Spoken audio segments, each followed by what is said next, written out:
अस्सलाम वालेकुम। Course outline discuss कर रहे हैं हम 4 मंथ सेशन के लिए जो कि ऑनलाइन होगा। तो मैंने फर्स्ट 7 लेक्चर आप लोगों से डिस्कस किए। तो मैं यहाँ पर ये आपको लाज़मी बताऊँगा ये बच्चों के बहुत ज़्यादा क्वेश्चन्स आ रहे हैं कि डेमो लेक्चर्स कहाँ पर हैं? कोर्स आउटलाइन की पीडीएफ कहाँ पर अवेलेबल है? तो काइंडली आप डिस्क्रिप्शन चेक कर लें तो आपको तमाम इन्फॉर्मेशन मिल जाएगी जो भी इससे रेलेवेंट आपको रिक्वायर्ड है। तो डिस्क्रिप्शन चेक कर लेंगे, आपको कॉल करने की ज़हमत नहीं करनी पड़ेगी और आपको तमाम वो इन्फॉर्मेशन इंशाल्लाह मिल जाएगी जो आपको रिक्वायर्ड है। कि कैसे सेशन जॉइन करना है, तमाम डिटेल्स। उसके अलावा हमने पहले 7 लेक्चर को डिस्कस किया था और उसमें मैंने आपको दिखाया था कि किस तरीके से हमें 1 पेपर की तैयारी करनी चाहिए। आपको पता है कि इंस्पेक्टर कोऑपरेटिव की अभी सीट्स अनाउंस हुई हैं, उसके अलावा 2021 और 22 का जो साल है, इलेक्शन का साल है और बहुत ज़्यादा सीट्स आनी है। एक्साइज़ एंड टैक्सेशन में सीट्स आनी हैं, सेक्रेटेरिएट में सीट्स आनी हैं, उसके बाद पीएमएस आना है इंशाल्लाह, उसके जीके के लिए आप लोग जुड़ सकते हैं इस सेशन के लिए और लाज़मी तैयारी करें और इंशाल्लाह आपको मेहनत करके मेरी आदत है मैं सुबह से लेकर जो है ना शाम तक मेरी आदत है मैं मेहनत बस करता रहता हूँ। आप लोगों के लिए कंटेंट इकट्ठा करता रहता हूँ। तो इसीलिए मैं इस चीज़ को वरना तो मेरे पास बहुत ज़्यादा स्टूडेंट ऑलरेडी होते हैं। लेकिन इस बार मैं चाहता हूँ कि जो लोग भी चाहते हैं 1 पेपर की तैयारी करना चाहते हैं या कंपैरेटिव एग्ज़ामिनेशन की तैयारी कर रहे हैं तो जनाब यही यही तैयारियाँ होती हैं और ये सारा कुछ कवर करना पड़ेगा जो मैं आपको करवाऊँगा। तो पहले हमने जो 7 लेक्चर किए कवर वो उसमें क्या था कि 13.8 बिलियन से चीज़ों को स्टार्ट करना है, 13.8 से और उसमें देखना है कि कैसे सिंगुलैरिटी से चीज़ें डेवलप हुई और फिर करते हमने 4.6 पर आना है और 4.6 के बाद फिर हमने देखना है कि सोलर सिस्टम किस तरीके से वजूद में आया और उस पूरे सोलर सिस्टम के अंदर जो थ्योरीज़ हैं, जो जनरल साइंस के कॉन्सेप्ट हैं, वो सारे क्लियर होने चाहिए। तो उसके बाद जी, मैं सोच रहा था कि पहले आपके लिए ओरिजिन ऑफ लाइफ लेकर आऊँ, कि ओरिजिन ऑफ लाइफ किस तरीके की हुई। लेकिन मैंने मुनासिब समझा कि आप लोगों को बताया जाए कि वो कौन से कॉन्स्टिट्यूएंट्स हैं, वो कौन से इंग्रीडिएंट्स हैं जो कि लाइफ के लिए ज़रूरी हैं, जो पहले अर्थ के ऊपर आए और फिर लाइफ फ़ॉर्म हुई। फिर उसके बाद यूकेरियोटिक और प्रोकैरियोटिक और अदर सेल्स जो हैं वो क्रिएट हुए। उसके बाद जो है फाइनली ह्यूमन एवोल्यूशन जिसे चार्ल्स डार्विन साहब ने बड़े ही बेहतरीन अंदाज से बताया कि किस तरीके से हुआ। उसके ऊपर अभी नो डाउट वो फैक्ट तो नहीं है लेकिन अभी भी उसके ऊपर काम चल रहा है एवोल्यूशन के ऊपर। तो हम अब देख रहे हैं मैंने क कहा कि ज्योग्राफी को देखते हैं। क्योंकि जो मेरे से सेशन ले चुके हैं या जो मुझे जानते हैं, मेरे प्रीवियस चैनल के ऊपर भी आप लोगों को पता है कि मैं बहुत ज़्यादा एम्फसाइज़ करता था ज्योग्राफी के ऊपर। तो आप लो ज्योग्राफी क्योंकि मुझे ये लगता है ज्योग्राफी के ज़रिए से आप किसी भी चीज़ को याद कर सकते हैं। क्योंकि एक पिक्टोग्राफिक मेमोरी जो होती है ना आपकी, यानी मैंने लिया नाम पाकिस्तान का, तो आपके सामने फ़ौरन पाकिस्तान का मैप आएगा। जैसे एक एप्पल का आप नाम लेते हैं, सेब की आपको पता नहीं होता, बार-बार प्रैक्टिस कर के आपको आइडिया हो चुका होता है कि सेब की तस्वीर है। वो आपके ज़हन में एक आपके सबकॉन्शियस माइंड में सबकॉन्शियस लेवल के ऊपर आपके सेब की तस्वीर बन रही होती है। तो इसी टेक्नीक के ज़रिए से मैं समझता हूँ ये जो एक क्रैमिंग है, ये आपकी चीज़ें हैं, किस तरीके से जोड़ी जाती हैं, किस तरीके से तैयार की जाती हैं, इसका एक सिस्टमैटिक वे है और उस सिस्टमैटिक वे के ज़रिए से मैं चीज़ों को करवाता हूँ और मेरी आदत है कि मेरे हर बच्चे को अल्हम्दुलिल्लाह पूरा वर्ल्ड मैप बनाना आता होता है। वो जैसे ही यूरोप के किसी कंट्री का नाम लेता है और या किसी और कंट्री और मेरे प्रीवियस वीडियोज़ में भी मेरे पूरे के पूरे मैप्स अवेलेबल थे और इंशाल्लाह मैं कोशिश करूँगा कि अब दोबारा उसके ऊपर अपलोड कर दिया जाए। तो अब हम ज्योग्राफ़ी जैसा कि मैंने आपको मेरा ख़्याल है कि उसकी इम्पोर्टेंस से आगाह कर दिया और आपको पता चल गया होगा कि ज्योग्राफ़ी कितनी ज़्यादा इम्पोर्टेंट है, कि हमें हर कॉन्टिनेंट का इसमें मैं पहले सेशन में मैंने एक चीज़ की मुझे लगता है कि मैंने गलत किया, कि मैंने ज्योग्राफ़ी को थोड़ा-सा लेट कर दिया।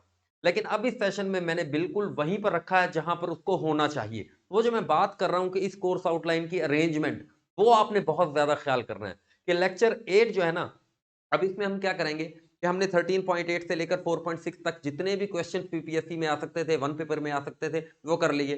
4.6 से लेकर हमने अब देखा कि फॉर्मेशन किस तरीके से हो रही है और उसमें पहले हमने देखा कि यार ये कॉन्टिनेंट क्या है? कॉन्टिनेंट जो हमारे 7 कॉन्टिनेंट हैं, सबसे पहले इनको देखेंगे यार पॉपुलेशन वाइज़ और उसके बाद हमारे पास जो एरिया वाइज़ इनकी तरतीब है। तो सबसे पहले अगर मैं पॉपुलेशन वाइज़ की बात करूँ, तो सबसे पहले आपको पता है एशिया है जिसकी पॉपुलेशन 60% है।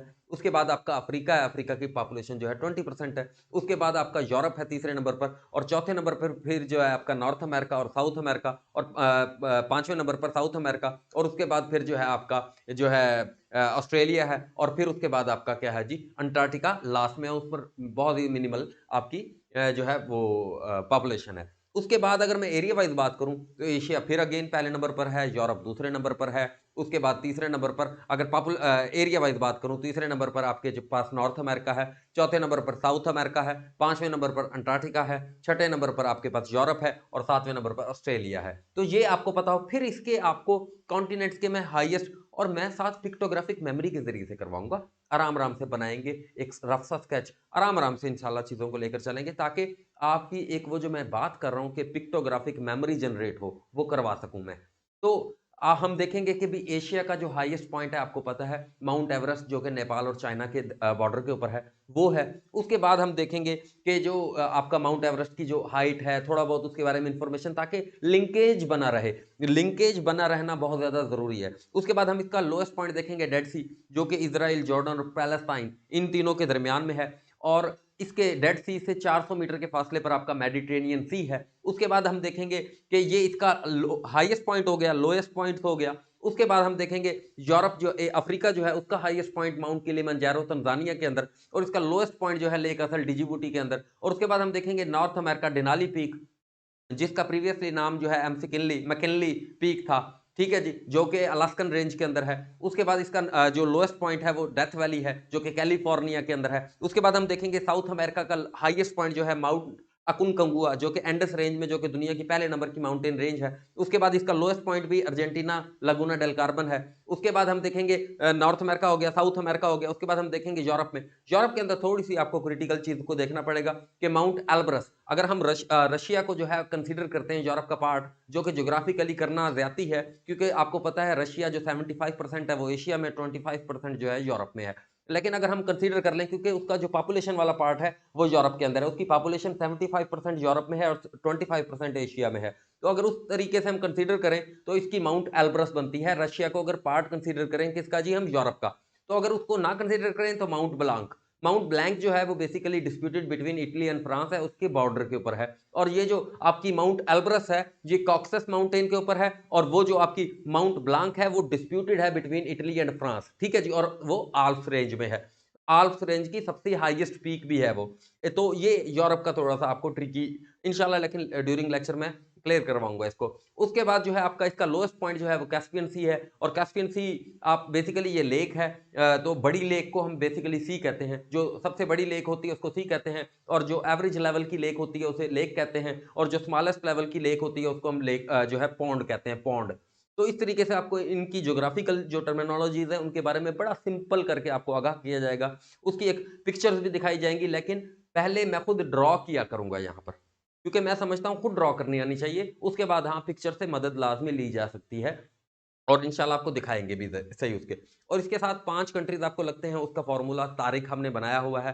टी से बन गया आपका तुर्कमेनिस्तान और उसके बाद ए से बन गया आपका अज़रबैजान, आर से बन गया रशिया और आई से बन गया ईरान और के से बन गया कज़ाकिस्तान। तो ये 5 कंट्रीज़ हैं जो कैस्पियन सी को लग रहे हैं। उसके बाद अगर हम देखें ऑस्ट्रेलिया, तो ऑस्ट्रेलिया का हाईएस्ट पॉइंट कोशिजुको, माउंट कोशिजुको। आप विकिपीडिया पर जाएँगे तो आपको पंचक जाया मिलेगा, लेकिन वो इसका हाईएस्ट पॉइंट नहीं है। वन पेपर के अंदर जो है कोशिजुको आता है, कोशिजुको।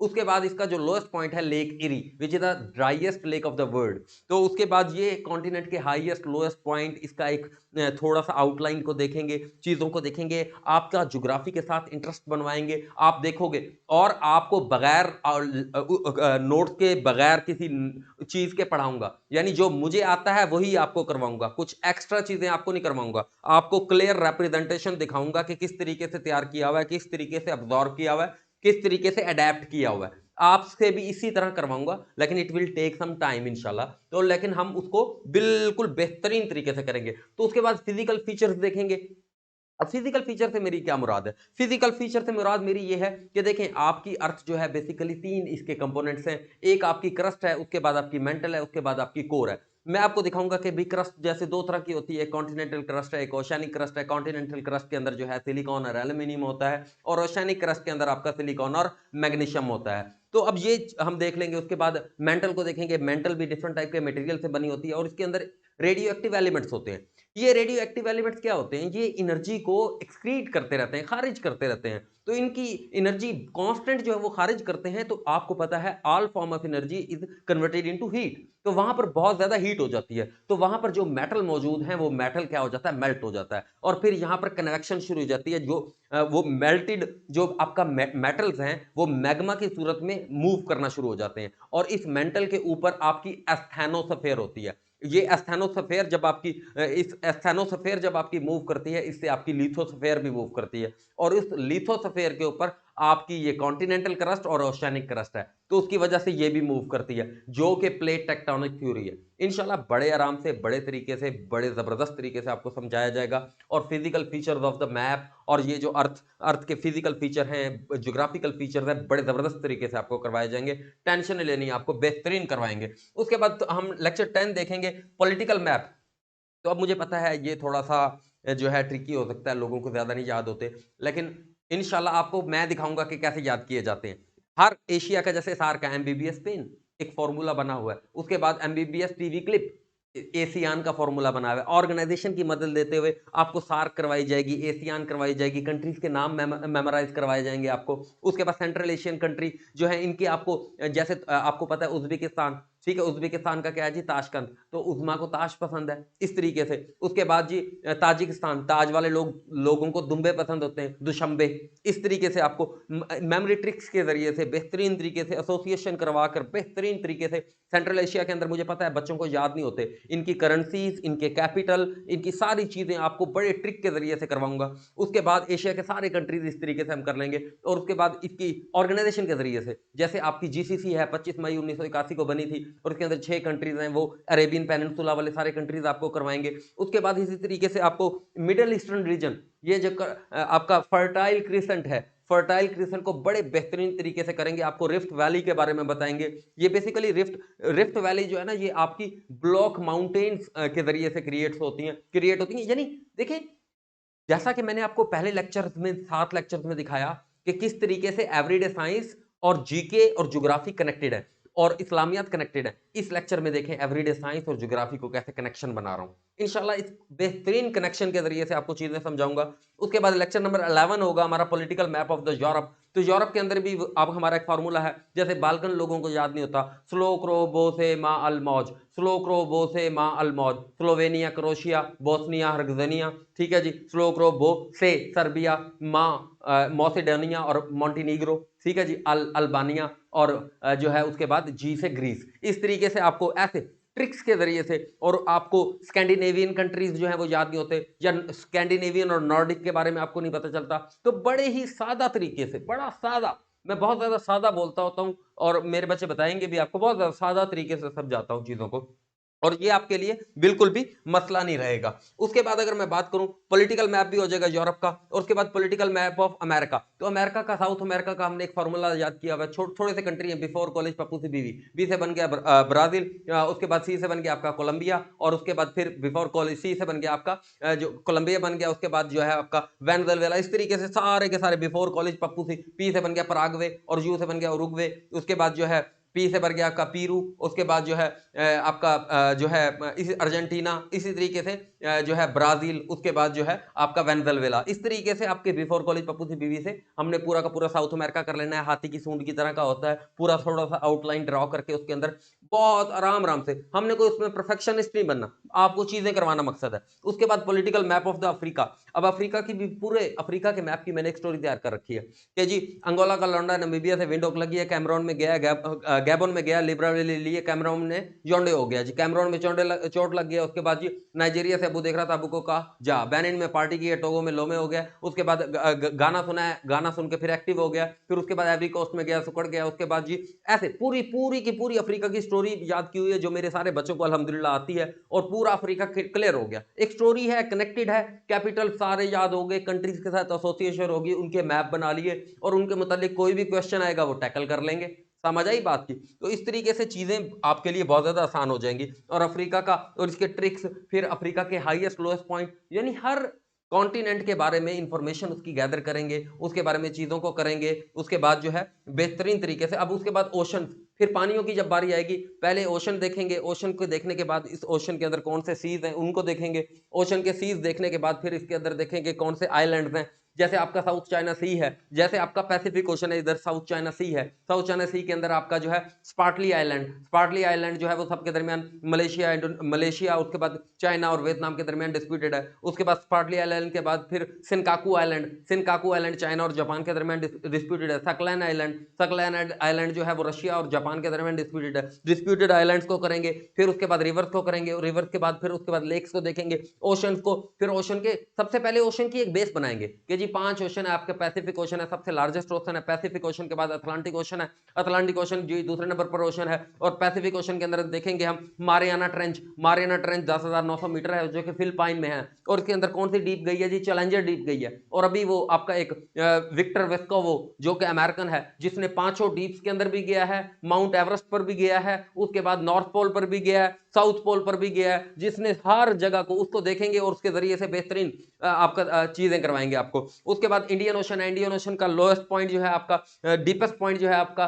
सुंडा ट्रेंच या जावा ट्रेंच कहते हैं उसको, ठीक है जी। उसके बाद आपकी जो पोर्टो रिको ट्रेंच है जो कि आपके अटलांटिक ओशन की डीपेस्ट पॉइंट है, वहां पर भी वो गया है विक्टर विस्कोवो। और उसके बाद जो है आपकी आर्टिक ओशन के अंदर जो है मॉली हॉली की जो है वो डीपेस्ट पॉइंट है। इस तरीके से तमाम ओशंस के हम डीपेस्ट पॉइंट को देखेंगे, उनके बारे में थोड़ी सी इंफॉर्मेशन गैदर करेंगे, और पानी फ्रेश वाटर क्या होता है और हार्ड वाटर क्या होता है, आपका सॉल्ट वाटर क्या होता है, लेक्स क्या होती हैं, इनके अंदर दरमियान डिफरेंस और ज्योग्राफिकल टर्मिनोलॉजी के दरमियान डिफरेंस बड़े आराम से बेहतरीन तरीके से आपको बताई जाएंगी। और आई होप आपको ये सारा समझ आ गया होगा कि 14 लेक्चर तक, और इंशाल्लाह मैं कोशिश करता हूं कि आज आप तक जो है कंप्लीट कोर्स आउटलाइन को डिलीवर कर दिया जाए, और फिर एंड पर हम इंशाल्लाह इसको हम इकट्ठा करके आपको एक वीडियो में कन्वर्ट भी कर देंगे, ठीक है, ताकि आपको लिंकेज पता चल सके कि 13.8 से 4.6 तक आए, 4.6 से फिर ये करंट तक आ गए, और फिर इस तरीके से। अब इस लेक्चर में हमने क्या किया, ज्योग्राफी और जीके और जो है